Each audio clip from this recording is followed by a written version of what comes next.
हमारे साथ हैं प्रसिद्ध सितार वादक, गिनीज बुक में नाम है आपका शायद चंद्रमोहन भट्ट। चंद्रमोहन भट्ट जी जयपुर से। जी जी। तो इनसे हम जानेंगे मोहम्मद विरासत में आए हुए हैं ये।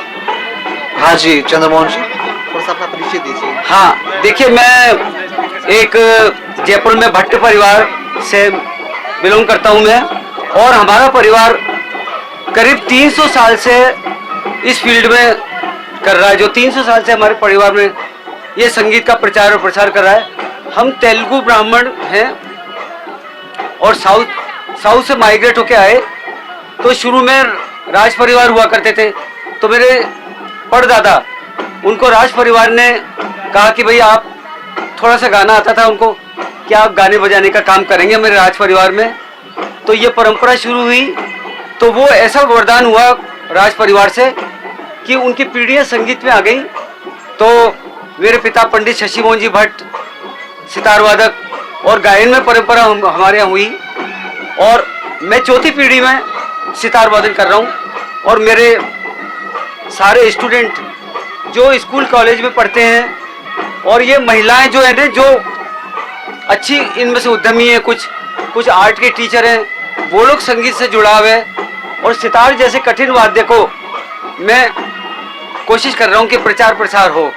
और पंडित रविशंकर जी हमारे पारिवारिक गुरु हैं, जो मैयर घराने के सितार वादक हैं। पूरा पारिवारिक हमारा उनका शिष्य वर्ग में से आता है। और सब ये जो महिलाएं, वो उद्योग विभाग से उद्योग रत्न प्राप्त है जिनको, कुछ लोग आर्ट के टीचर हैं। तो ये मुझे सौभाग्य मिला कि ऐसे लोगों को मैं सितार सिखाऊं, तो वो कला सामने आई आज। भट्ट साहब, वर्तमान में पाश्चात्य संगीत बहुत ज्यादा हावी हो रहा है। जी जी जी, है ना, मोबाइल का युग है और पाश्चात्य संगीत हावी हो रहा है। जी जी। ऐसे दौर में आप सितार के इस संगीत की परंपरा को कायम रख पा रहे हैं, तो क्या सोचते हैं, क्या कहते हैं?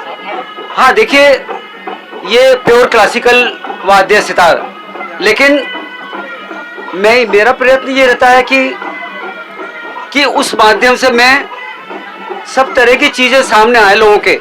जैसे मैंने रचना बजाई छाप तिलक, तो उससे और प्रभावित होते हैं। और सितार में कुछ कठिन नहीं, मैं लोक धुनें भी उसमें बजाता हूँ, बॉलीवुड सॉन्ग्स भी मैंने सिखाए हैं। और आज जो रचना देखी कि छाप तिलक जैसी, तो वो जनरल पॉपुलर होती हैं वो चीज़ें। और यंग जनरेशन मेरे साथ बैठे थे, कुछ छात्राएं थी, तो उन्होंने बहुत अच्छा एंजॉय करके बजाया, वो चीज़ सामने आई। और कोई क्लासिकल राग लेते थे तो उसकी थोड़ा चैलेंजिंग होता, तो ऐसी मैंने कुछ परंपरा की।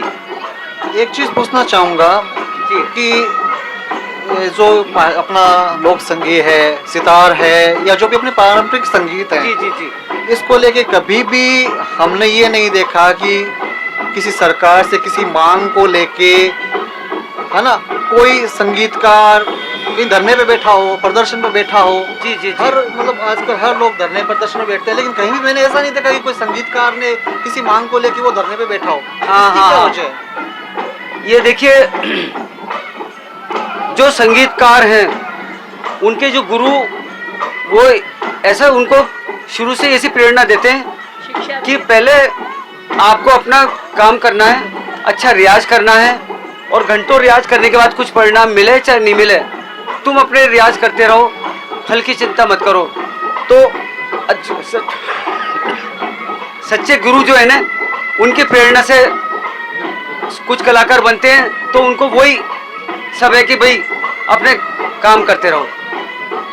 आपने विदेशों में भी तो उनमें से कुछ 10% तो अच्छे निकल जाते हैं, बाकी कुछ ऐसे लोग हैं जो प्रयत्न कर रहे हैं, कुछ लोग अच्छा काम कर लेते हैं, लेकिन ये थोड़ा मेहनत का विषय है।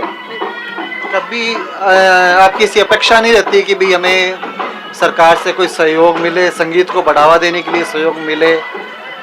अपेक्षा तो रहती है, लेकिन कई बार ऐसा होता है कि वो मेजोरिटी कम बन पाती है। मेजोरिटी नहीं है संगीतकारों की ज़्यादा, और ज़्यादातर वो निराश होकर छोड़ देते हैं। कई बार जो लग रहे हैं वो लग रहे हैं, कुछ घरानेदार हैं लोग बाग, बाकी ये बात है। कहाँ शो हो चुके हैं आपके वैसे? मैंने तो अपने ज़्यादातर इंडिया में ही दिए प्रोग्राम, हालांकि मेरे परिवार के लोग बाहर भी जाते हैं, लेकिन मैं समझता हूँ कि मैं अपना इस वाद्य का प्रचार प्रसार पहले अपने यहीं रह के करूँ, चाहे प्रोग्राम मिले चाहे नहीं मिले। अभी मंच पे बताया गया था कि Guinness book of world records में आपका हाँ, नाम है। हाँ। उसके बारे में बताइए। एक बार मैं एक श्री श्री आध्यात्मिक गुरु हैं पंडित रविशंकर, श्री श्री रविशंकर, उन्होंने 10,000 सितार वादकों को एक जगह इकट्ठा कर लिया था। तो वो दिल्ली में प्रोग्राम हुआ था ब्रह्मनाथ के नाम से। उसमें मेरे नेतृत्व में 80 लोग को मैंने ट्रेनिंग दी, और ज़्यादातर लेडीज़ गर्ल्स हैं जिनको फुर्सत नहीं है घर गृहस्थी से, या गर्ल्स हैं जो पढ़ रही हैं। उन लोगों को मैं ज़्यादा ले गया क्योंकि वो घर पे रहकर रचनात्मक कार्य अच्छा कर सकती हैं मेरे विचार में। तो उनको लेके गया तो बड़ा प्रशंसनीय रहा मेरे लिए वो, तो गिनीज बुक में मेरा नाम आया। ये सब अच्छा एक तरह का मुझे उपलब्धि हुई। अभी कितने आप स्टूडेंट हैं आपके? अभी मेरे करीब अब तक मैंने 400 लोगों को, मैंने 400 साढ़े 400 को सिखाया, और करीब 50-100 एट प्रेजेंट मेरे स्टूडेंट सीख रहे हैं। कुछ अच्छा बजा रहे हैं जिनको मैं यहाँ लेकर प्रस्तुत किया मैंने। सभी स्टूडेंट? सब स्टूडेंट, बिल्कुल। धन्यवाद सर।